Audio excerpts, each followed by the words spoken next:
नमस्कार मित्रांनो, study first एमपीएससीच्या या युट्यूब चॅनलवर तुम्हा सर्वांचं पुन्हा एकदा मनापासून स्वागत आहे। सो या लेक्चरमध्ये आपण निवडणूक आयोगासंदर्भात जे महत्त्वाचे पॉइंट्स आहेत ते डिस्कस करणार आहोत आणि याच लेक्चरमध्ये ते लक्षात ठेवण्याचा प्रयत्न करणार आहोत। सो ठीक आहे, सो एक्झाम मध्ये जे पण यावर जर प्रश्न रिफ्लेक्ट होतो तर तो आपल्याला आला पाहिजे या दृष्टीने आपण हा पॉइंट या ठिकाणी डिस्कस करणार। ठीक आहे, सो बघा निवडणूक आयोग। सो निवडणूक आयोग सर्वप्रथम लक्षात ठेवायचं की ही एक घटनात्मक संस्था आहे। निवडणूक आयोग ही एक घटनात्मक संस्था आहे कारण या निवडणूक आयोगाची जी तरतूद आहे ही घटनेमध्ये दिलेली आहे, हे लक्षात ठेवायचं। घटनात्मक प्लस जर आपण विचारलं तर ही एक स्वतंत्र संस्था आहे, स्वतंत्र आणि स्वायत्त संस्था आहे, हे लक्षात ठेवायचं निवडणूक आयोग।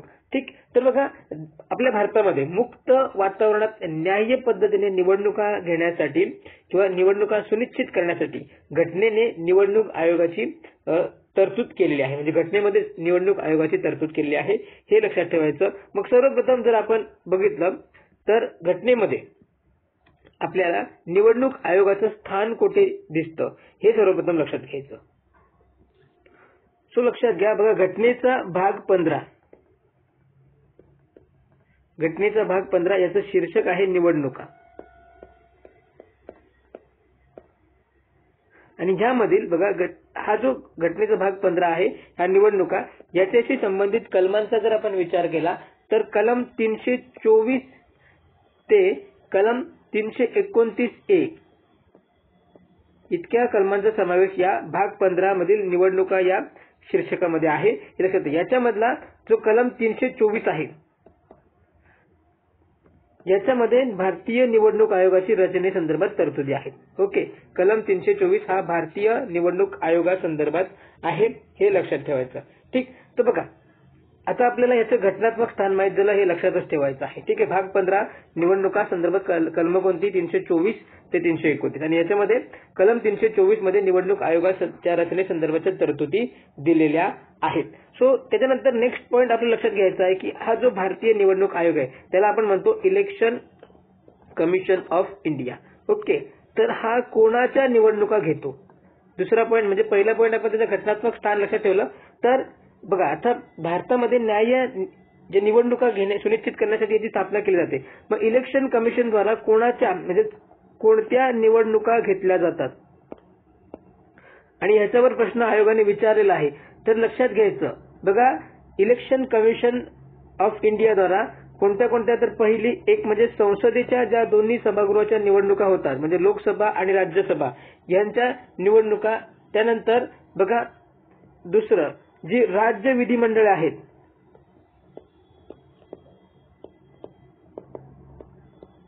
ठीक आहे, मग ज्या राज्यामध्ये विधानसभा असतील त्या फक्त विधानसभेच्या किंवा ज्या राज्यामध्ये विधानसभा आणि विधान परिषद आहेत तर त्या सर्वांच्या, त्यानंतर तिसरं बघा राष्ट्रपती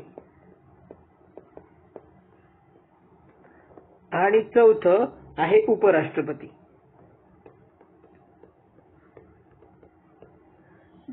तर ह्या चारच संस्था जर आपण बघितलं, चार संस्था किंवा व्यक्ती, तो जर याच्यामध्ये बघितलं तर संसदेमध्ये दोन सभागृह येतात, एक म्हणजे लोकसभा आणि राज्यसभा। ओके, आणि राज्य विधिमंडळामध्ये आपण बघितलं तर विधानसभा आणि काही राज्यांमध्ये आपण बघतोय की विधान परिषदा अस्तित्वात आहेत, मग त्यांच्या विधान परिषदेच्या निवडणुका,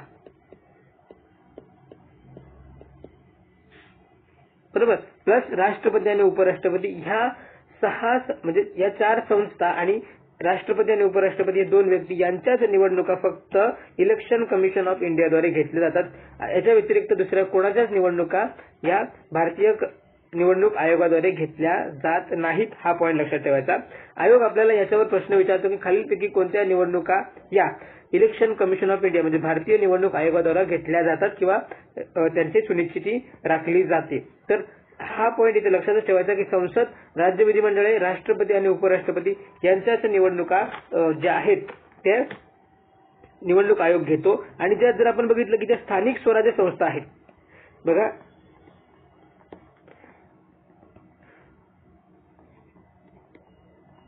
ज्या स्थानिक स्वराज्य संस्था आहेत यांच्या ज्या निवडणुका आहेत ह्या त्या त्या राज्यातील राज्य निवडणूक आयोग याच्याद्वारे घेतल्या जातात.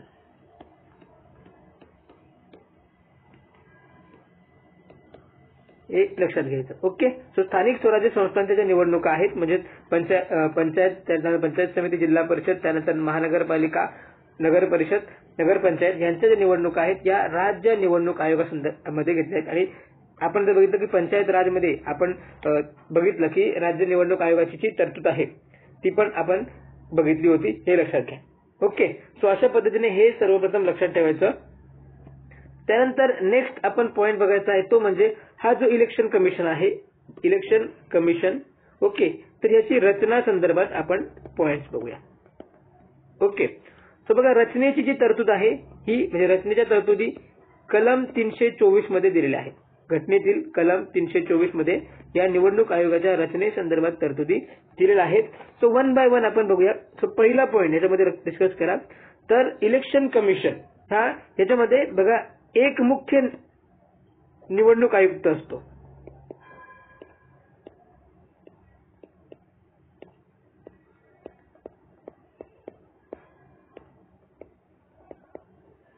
एक मुख्य निवडणूक आयुक्त प्लस लक्षात ठेवायचं की राष्ट्रपती, भारताचे राष्ट्रपती वेळोवेळी ठरवतील इतके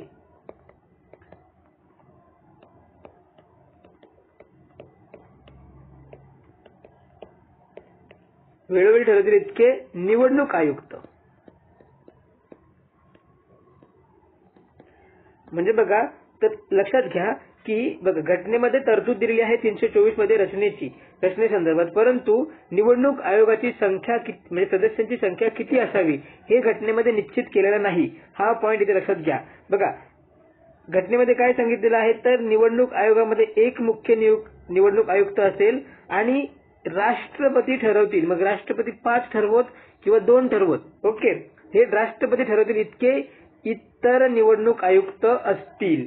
ओके. म्हणून म्हणजे ज्या ठिकाणी लक्षात घ्यायचं की घटनेमध्ये निवडणूक आयोगाची जी संख्या, सदस्यांची संख्या निश्चित केलेली नाही. ओके. हा पॉइंट इथे लक्षात घ्यायचा आहे. त्यानंतर नेक्स्ट पॉइंट आपण बघूया तो म्हणजे बघा जो मुख्य निवडणूक आयुक्त आहे, मुख्य निवडणूक आयुक्त प्लस जे इतर निवडणूक आयुक्त आहेत आणि जे इतर आहेत बरोबर, यांची जी नियुक्ती आहे बघा, यांची म्हणजे मुख्य निवडणूक आयुक्त आणि इतर निवडणूक आयुक्त यांची नियुक्ती कोण करणार तर नियुक्ती ही राष्ट्रपती द्वारा केली जाते. नियुक्ती कोण करतो तर राष्ट्रपती करतो. हा दुसरा पॉइंट आपण या ठिकाणी लक्षात ठेवायचा. बघा मुख्य निवडणूक आयुक्त आणि इतर निवडणूक आयुक्तांची संख्या सुद्धा कोण ठरवतो तर राष्ट्रपती, आणि त्यांची नियुक्ती कोण करतो तर राष्ट्रपती करतो. ठीक आहे. सो लक्षात घ्या तिसरा पॉइंट. बघा तिसरा पॉइंट बघा, ज्यावेळी जर ह्या आयोगाची रचना एक मुख्य निवडणूक आयुक्त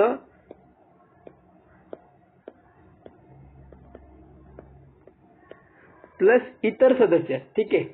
बघा ज्यावेळी मुख्य निवडणूक आयुक्त आणि इतर सदस्य सुद्धा असतील, ओके, त्यावेळी हा जो मुख्य निवडणूक आयुक्त असतो हा निवडणूक आयोगाचा अध्यक्ष म्हणून काम करतो. मुख्य निवडणूक आयुक्त हा निवडणूक आयोगाचा कोण असतो तर अध्यक्ष असेल, हे लक्षात ठेवा. कधी जर इतर सदस्य असतील तर, म्हणजे ज्यावेळी निवडणूक आयोग हा बहुसदस्यीय आयोग होईल त्यावेळी जो मुख्य निवडणूक आयोग असतो तो या आयोगाचा अध्यक्ष असेल, आणि ज्यावेळी जर फक्त निवडणूक आयोग एकच सदस्य असेल म्हणजे फक्त मुख्य निवडणूक आयुक्त असेल त्यावेळी मग त्याचं ऍज अ मुख्य निवडणूक आयुक्त म्हणून हे डेजिग्नेशन राहील. हे आपण या ठिकाणी लक्षात घ्यायचं. ठीक आहे. सो हे 3 पॉइंट आपण चांगल्या पद्धतीने लक्षात घेतले. त्याच्यानंतर ह्याच्यामध्ये आपण चौथा पॉइंट जो डिस्कस करायचा आहे तो म्हणजे जो भारताचा निवडणूक आयोगाच्या सहाय्यासाठी आवश्यकता वाटल्यास, बघा निवडणूक आयोगाच्या सहाय्यासाठी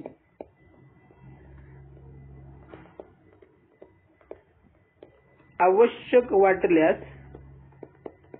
आता या ठिकाणी हा जो बघा आवश्यक वाटल्यास निवडणूक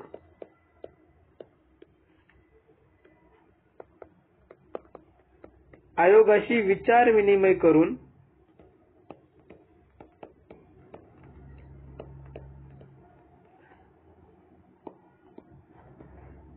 राष्ट्रपती, बघा लक्षात घ्या, राष्ट्रपती विभागीय आयुक्त नियुक्त करू शकेल.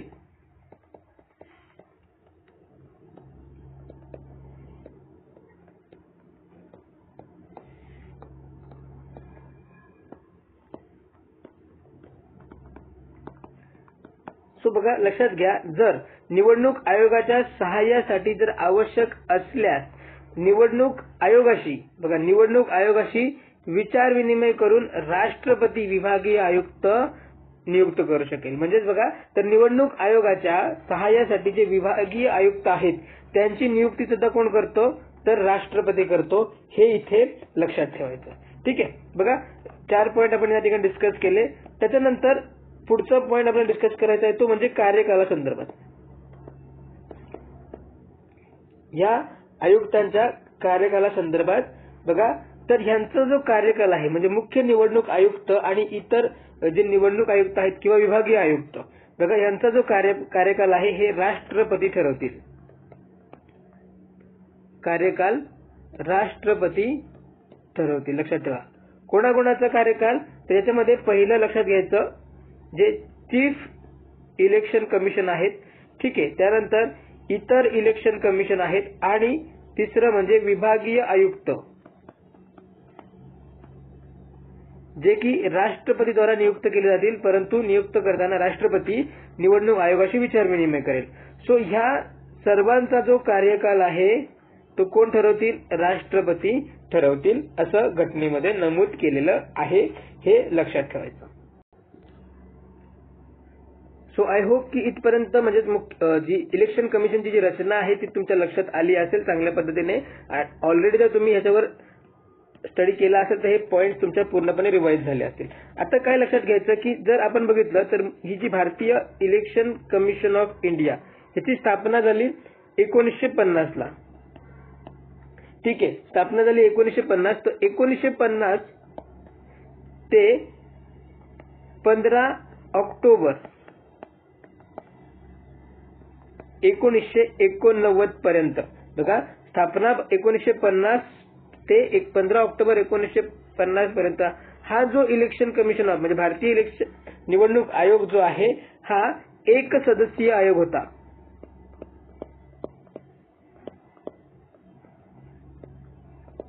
म्हणजे या कालावधीमध्ये निवडणूक म्हणजे इलेक्शन कमिशन ऑफ इंडियावर फक्त मुख्य निवडणूक आयुक्तच होते. हे लक्षात ठेवायचं. त्यावेळी इतर सदस्यांची नेमणूक झाली नव्हती. हे लक्षात घ्या.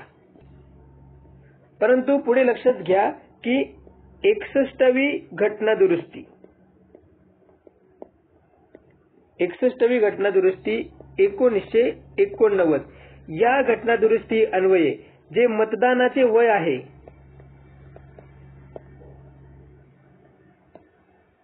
हे 21 वरून 18 करण्यात आले. बघा मतदान करणार म्हणजे मतदारांचे मतदान करण्याचे वय जे आहे हे 21 वरून किती करण्यात आले, 18 करण्यात आले. कोणत्या घटना दुरुस्तीनुसार, तर 61वी घटना दुरुस्ती 1989 या घटना दुरुस्ती. त्यामुळे काय झालं, तर आयोगाचं जे कामकाज आहे निवडणूक आयोगाचं जे कामकाज आहे ते त्याच्यामध्ये वाढ झाली आणि त्यामुळे ते कामकाज हाताळण्यासाठी बघा 16 ऑक्टोबर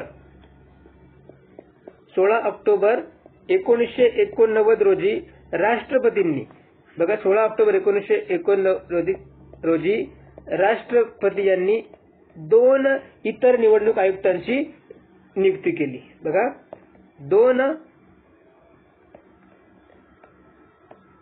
निवडणूक आयुक्त यांची नियुक्ती केली.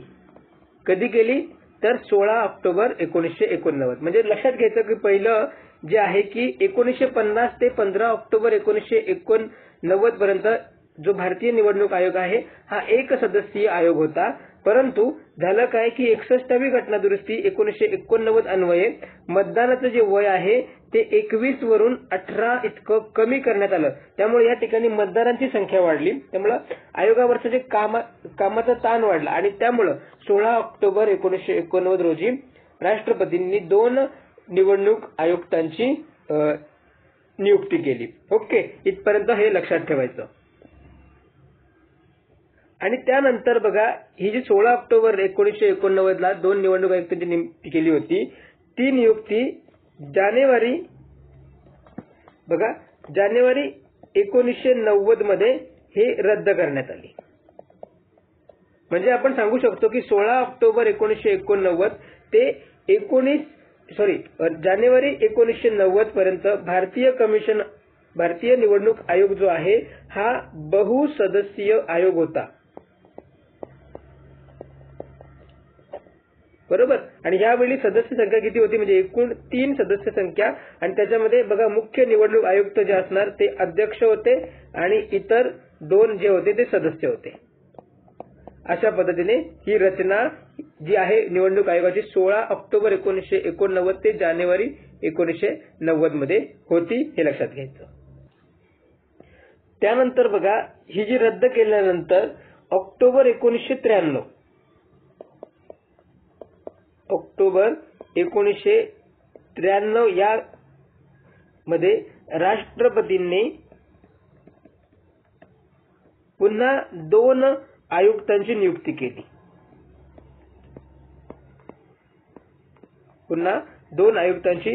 केली. आणि बघा ऑक्टोबर 1993 पासून ते आजपर्यंत जो भारतीय निवडणूक आयोग आहे, ठीक आहे, म्हणजे इलेक्शन कमिशन ऑफ इंडिया हा त्रिसदस्यीय आयोग आहे.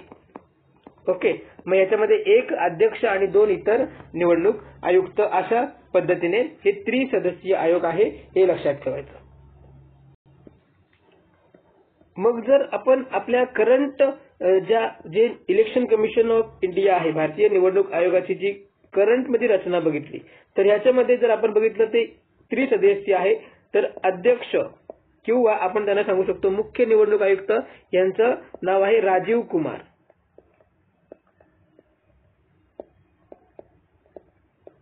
मुख्य निवडणूक आयुक्त राजीव कुमार हे भारताचे 25वे मुख्य निवडणूक आयुक्त आहेत, ठीक आहे ना. त्यांना आपण म्हणू शकतो chief election commissioner. Okay, chief election commissioner कोण आहेत? राजीव कुमार, आणि ते निवडणूक आयोगाचे अध्यक्ष आहेत. आणि मग इतर 2 सदस्य ज्यांची आपण सांगू शकतो की नियुक्ती या निवडणुकीच्या आधी केलेली होती.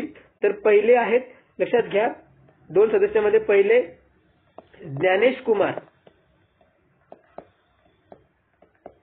आणि दुसरे आहेत सुखबीर सिंग संधू.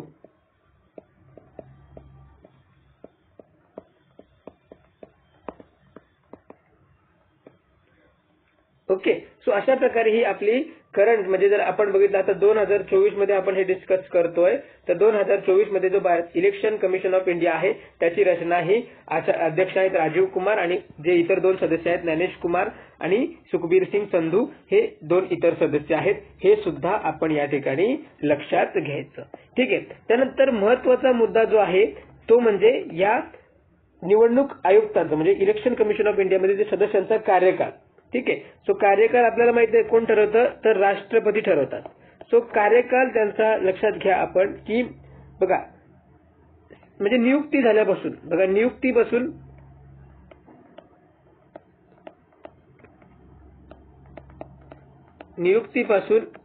6 वर्ष किंवा त्यांच्या वयाची 65 वर्षे पूर्ण होईपर्यंत.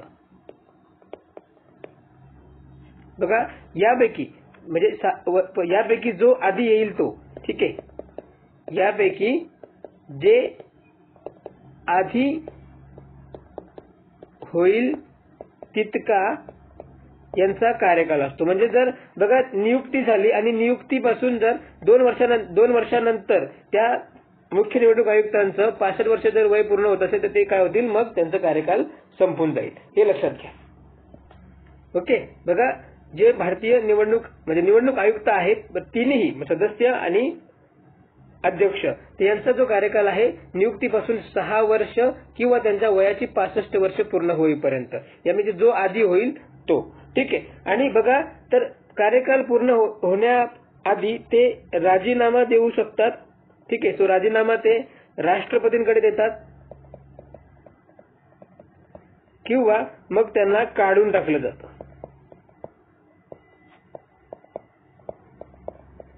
ठीक आहे. तर ह्या 2 केसमध्ये ते त्यांचा कार्यकाल पूर्ण होण्याच्या आधी त्यांना पदावरून हटवलं येतं किंवा त्यांचं पद रिक्त होतं, हे आपण लक्षात घ्यायचं. त्यानंतर पुढचा पॉइंट ह्याच्यामध्ये आपण बघायचा तो म्हणजे बघा निवडणूक उपायुक्त.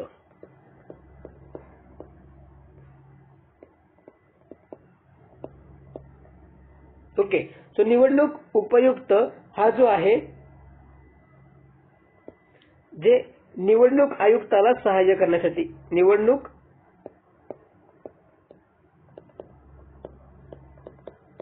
आयुक्ताला सहाय्य करतात. ठीक आहे. बघा, निवडणूक आयुक्ताला सहाय्य करतात, हे लक्षात घ्या. हे नागरी सेवेतील असतात. यांची नियुक्ती कुठून होते, तर नागरी सेवेतून यांची नियुक्ती होते.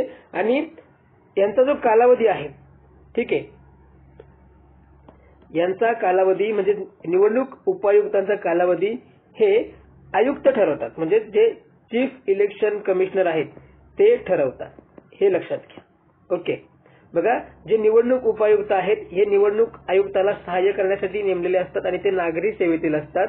ओके. आणि यांचा कालावधी जे आहेत मुख्य निवडणूक आयुक्त ठरवतात, हे लक्षात घ्या. त्यानंतर बघा, या निवडणूक आयोगातर्फे राज्य स्तरावर निवडणूक आयोगाला राज्य स्तरावर सहाय्य करण्यासाठी बघा राज्य स्तरावर सहाय्य करण्यासाठी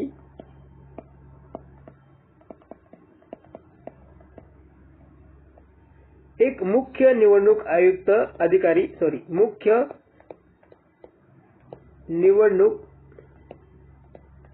अधिकारी नियुक्त केला जातो. ठीक आहे. बघा, राज्य स्तरावर या निवडणूक आयोगाला सहाय्य करण्यासाठी मुख्य निवडणूक अधिकारी हा नेमला जातो. याची नियुक्ती बघा, याची जी नियुक्ती आहे ती कोण करतो, जर असं आपल्याला विचारलं तर त्याची निवड मुख्य निवडणूक आयुक्त करतो. नियुक्ती कोण करतो, तर मुख्य निवडणूक आयुक्त द्वारा या मुख्य निवडणूक अधिकाऱ्याची नेमणूक होते, हे लक्षात ठेवा. ठीक आहे. याची नियुक्ती जी आहे ही मुख्य निवडणूक आयुक्त द्वारे, आणि तो बघा राज्य स्तरावर काय करतो, निवडणूक आयोगाला सहाय्य करतो. ठीक आहे. तशाच प्रकारे बघा राज्य स्तरावर मुख्य निवडणूक अधिकारी असतो, तसं जिल्हा स्तरावर जिल्हा स्तराचा विचार केला तर जिल्हा स्तरावर निवडणूक अधिकारी असतो.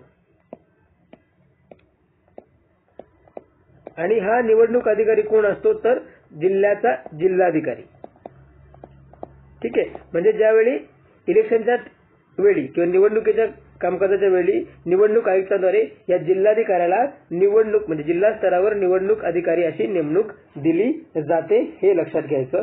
तो काय करतो, प्रत्येक जिल्ह्यातील म्हणजे जिल्ह्यातील प्रत्येक मतदारसंघात इतर निवडणूक अधिकारी नेमणूक करतो. ओके, हे लक्षात घ्यायचं. म्हणजे जिल्ह्यातील प्रत्येक मतदारसंघात निवडणूक अधिकारी नियुक्त करतो व मतदारसंघातील प्रत्येक मतदारसंघासाठी मुख्य अधिकारी नेमतो कोण, निवडणूक अधिकारी. ओके, ह्या गोष्टी इथे लक्षात घ्यायच्या. सो त्याच्यानंतर आपल्याला इलेक्शन कमिशन ऑफ इंडिया किंवा निवडणूक आयोगासंदर्भात पुढचा जो महत्वाचा पॉइंट आहे तो म्हणजे निवडणूक आयोगाचं स्वातंत्र्य. म्हणजे देशात निष्पक्षपातीपणे निवडणुका घेण्यासाठी भारतीय निवडणूक आयोगाची म्हणजे निवडणूक आयोगाची स्थापना केली आहे घटनेद्वारा, बरोबर. मग त्याला काही स्वातंत्र्य दिलं गेलं गरजेचं आहे. म्हणून या स्वातंत्र्या संदर्भाच्या तरतुदी सुद्धा घटनेतील कलम 324 मध्ये दिलेल्या आहेत. बघा, निवडणूक आयोगाच्या स्वातंत्र्य संदर्भात घटनेतील कलम 324 मध्ये तरतुदी दिलेल्या आहेत. तर त्याच्यामध्ये तरतुदी 1 बाय 1 आपण बघूया, एक्झामसाठी या महत्वाच्या असतात. ओके, तर बघा पहिलं काय, जो मुख्य इलेक्शन कमिशनर आहे सीईसी, चीफ इलेक्शन कमिशनर, याला बघा कार्यकालाची हमी दिलेली आहे.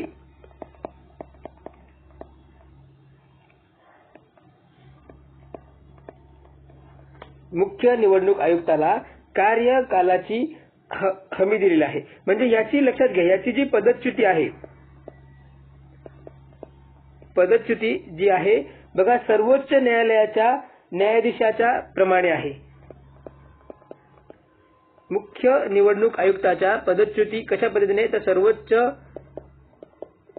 न्यायालयाचे जे न्यायाधीश आहेत यांच्या पदच्युती प्रक्रियेप्रमाणे.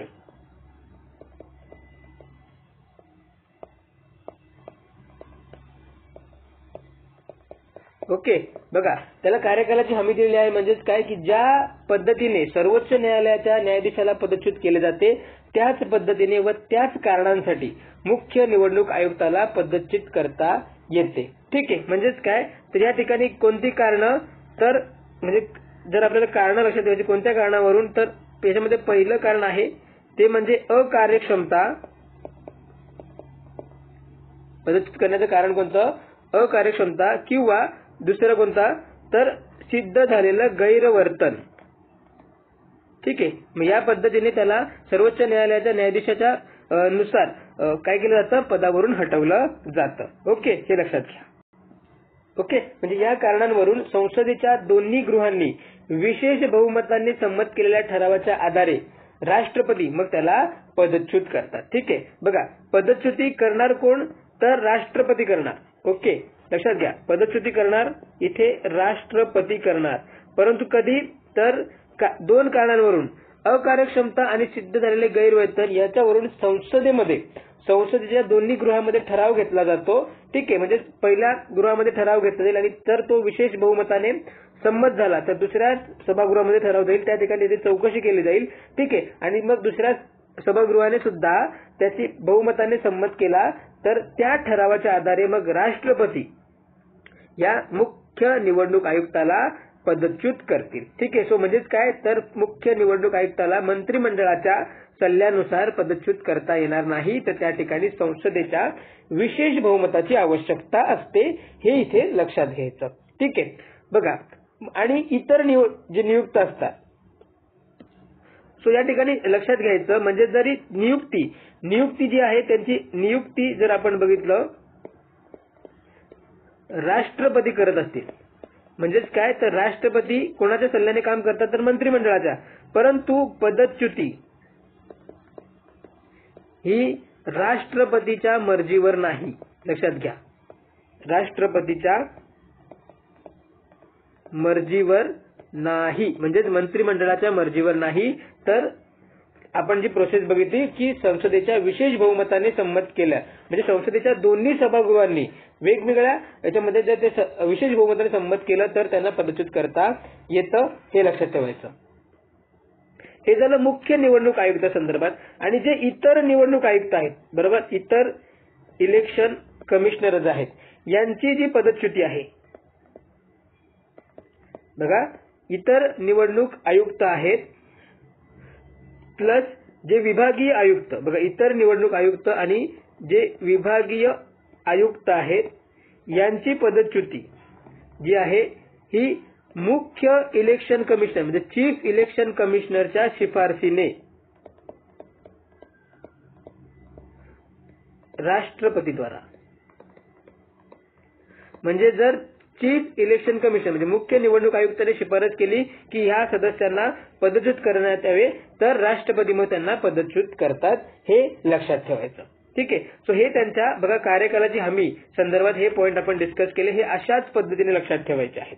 त्यानंतर नेक्स्ट पॉइंट म्हणजे पुढचा जो पॉइंट आहे दुसरा, कलम 324 ने दिली तरतूद की बघा नियुक्तीनंतर म्हणजे मुख्य निवडणूक आयुक्त असो किंवा इतर निवडणूक आयुक्त असो, तर नियुक्तीनंतर त्यांच्या ज्या सेवाश्रुती आहेत बघा त्यांच्या मग त्यांच्यामध्ये कोण तर जे चीफ इलेक्शन कमिशनर आहेत आणि जे इतर इलेक्शन कमिशनर किंवा मग विभागीय आयुक्त, ओके, त्यांच्या सेवा शर्ती,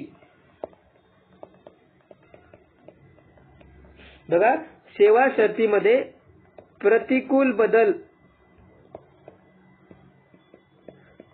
करता येणार नाही. बघा निवडणूक आयोगाचं स्वातंत्र्य अबाधित राखण्यासाठी घटनेमध्ये ह्या तरतुदी केलेल्या आहेत. सो 2 आपण बघितल्या, ह्या अशाच पद्धतीने लक्षात ठेवायच्या आहेत.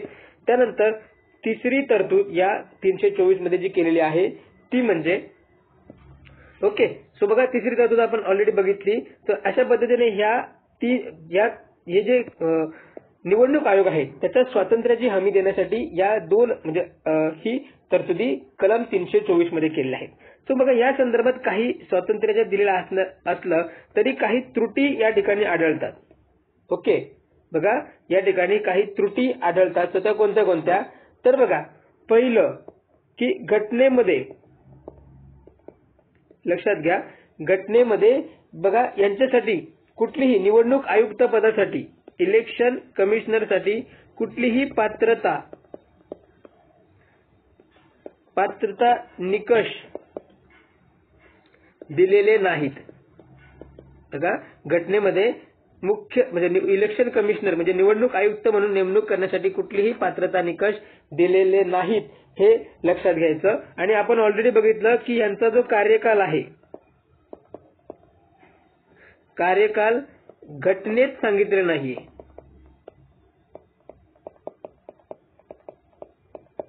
म्हणजे घटनेने निश्चित केलेला नाही. तर हा कार्यकाल कोण ठरविल, आपल्याला आपण बघितलं तर राष्ट्रपती ठरवतात. मग राष्ट्रपतींनी काय ठरवलं, राष्ट्रपती म्हणजे मंत्रिमंडळाने काय ठरवलं, तर 6 वर्ष किंवा वयाची 65 वर्ष याच्यापैकी जे आधी होईल ते त्यांचा कार्यकाल असेल, हे त्या ठिकाणी राष्ट्रपतीने ठरवलंय. हे घटनेत सांगितलेलं नाही, हे लक्षात घ्या. घटनेत काय सांगितलेलं आहे, तर या निवडणूक आयुक्तांचा कार्यकाल हा राष्ट्रपती ठरवतील, एवढंच सांगितलेलं आहे, हे लक्षात घ्यायचं. त्यानंतर तिसरा जी त्रुटी आहे की लक्षात घ्या की निवृत्त झाल्यानंतर म्हणजे वयाची म्हणजे नियुक्ती होऊन 6 वर्ष कामकाज केलं किंवा वयाची 65 वर्ष पूर्ण झाल्यानंतर त्यांना, बघा निवृत्त झाल्यानंतर त्यांना शासनाने अन्य पदावर नियुक्ती घालण्यासाठी किंवा बघा अन्य पदावर नियुक्ती करण्यासाठी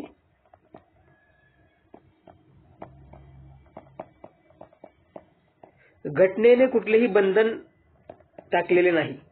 बघा घटनेने बंधन नाही, बंदी घातलेली नाही. ठीक आहे, बघा बंदी घातलेली नाही, हे लक्षात घ्या. बघा म्हणजेच काय, तर निवडणूक आयुक्त निवृत्तीनंतर ते शासनाद्वारे इतर कोणत्याही पदावर त्यांची नियुक्ती केली जाऊ शकते, हे आपण लक्षात घ्यायचं. बरोबर, इतक्या गोष्टी आपल्याला आयोगाच्या म्हणजे या भारतीय निवडणूक आयोगासंदर्भात आपल्याला महत्त्वाच्या आहेत.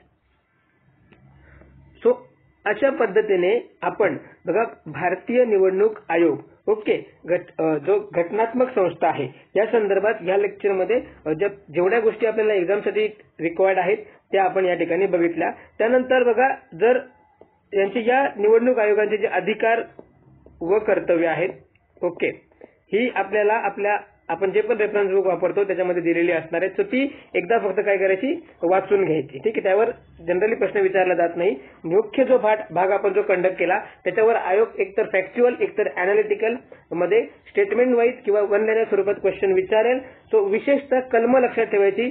पुन्हा आपण लक्षात ठेवायचं की निवडणूक आयोगाची जी रचना जी आहे घटनेच्या कलम 324 मध्ये दिलेली आहे आणि घटनेचा भाग जो 15 आहे त्याचं शीर्षक आहे निवडणुका, हे लक्षात ठेवायचं. आणि ह्याच्यामध्ये किती कलमांचा समावेश आहे, तर कलम 324 ते कलम 329A इतक्या कलमांचा समावेश आहे. आणि रिसेंटली आयोगाने निवडणूक आयोगावर म्हणजे कलमांवर प्रश्न विचारलेला आहे, हे लक्षात घ्या. मग इतर गोष्टींवर सुद्धा प्रश्न विचारू शकतो.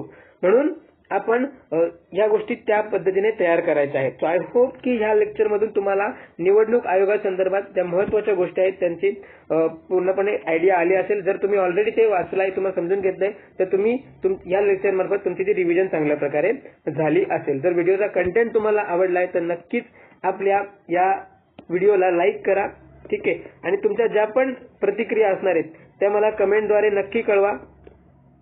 ठीक आहे, तुमचे सजेशन्स तुम्हाला ह्या आपल्या सिरीजचा फायदा होतोय का हे नक्की कळवा. बघा, आणि आपली ही जी सिरीज आहे आपण या युट्यूब चॅनलवर अति मोफत पद्धतीने लेक्चर्स घेतोय, त्यामुळे जास्तीत जास्त आपल्या व्हिडिओ आपल्या चॅनल इतर विद्यार्थ्यांना शेअर करा, जेणेकरून त्यांना सुद्धा हे व्हिडिओ अवेलेबल होतील आणि त्यांना म्हणजे आपल्या एक्झामच्या दृष्टीने प्रत्येक टॉपिक 1 बाय 1 कव्हर करण्याला हेल्पफुल ठरेल. आणि आतापर्यंत तुम्ही आपल्या स्टडी फर्स्ट MPSCच्या युट्यूब चॅनलला सबस्क्राईब केलं नसेल तर नक्की सबस्क्राईब करून घ्या, प्लस बेल आयकॉनला हिट करा, जेणेकरून आपल्या प्रत्येक लेक्चरच्या नोटिफिकेशन तुम्हाला मिळतील. त्याचप्रकारे बघा, आपण आपल्या या लेक्चरच्या लिंक आणि इतर गोष्टींसाठी म्हणजे PDF वगैरे ज्यावेळी आपण अपलोड करतो, सो आपण एक टेलिग्रामवर चॅनल क्रिएट केला आहे, study first MPSC. Okay, so त्याची लिंक जी आहे ती डिस्क्रिप्शन बॉक्स मध्ये दिलेली आहे. त्या चॅनलला जॉईन व्हा आणि त्यावेळी तुम्हाला प्रत्येक लेक्चरची लिंक आणि इतर PDF सुद्धा तुम्हाला मिळून जातील, किंवा इतर ज्या एक्स्ट्रा गोष्टी असणार आहेत त्या सुद्धा तिथे मी अपलोड करत असतो. तर चॅनलला जॉईन व्हा आणि त्या ठिकाणी तुम्ही त्याचा PDF मिळवू शकता. सो आय होप की ह्या लेक्चर मधून तुम्हाला निवडणूक आयोगासंदर्भात जे महत्त्वाचे पॉईंट्स आहेत ते चांगल्या प्रकारे समजलेत आणि तुमचे ते लक्षातच राहिलेत. याच दृष्टीने आपण ते कव्हर करा. बघा, तुम्ही जर हा लेक्चर बघताय तर कॅज्युअली बघू नका, ऍक्टिव्हली प्रत्येक लेक्चर बघा. सोबत तुम्ही तुमच्या रनिंग नोट्स सुद्धा काढू शकता. आपण कुठल्याही प्रकारची PDF यूज करत नाहीये, सो तुम्ही सुद्धा माझ्यासोबत या गोष्टी नोट डाऊन करू शकता. ठीक आहे, आणि नोट डाऊन केल्याने आपण जास्तीत जास्त लक्षात ठेवतो, हे लक्षात घ्या, म्हणून आपण अशा पद्धतीने लेक्चर कंडक्ट करतोय. सो या ठिकाणी आय होप की तुम्हाला ते चांगल्या प्रकारे समजलंय. सो या ठिकाणी आपण थांबतोय. नेक्स्ट लेक्चर मध्ये आपण इतर घटनात्मक संस्था ज्या आहेत ओके त्या कव्हर करू, पण प्रत्येक लेक्चर मध्ये एक एक अशी आपण कव्हर करत सगळ्या गोष्टी कव्हर करणार आहोत. सो आय होप हे तुम्हाला चांगल्या पद्धतीने समजलंय. So thank you very much. Next lecture मध्ये पुढची घटनात्मक संस्था आपण कव्हर करू. तोपर्यंत धन्यवाद.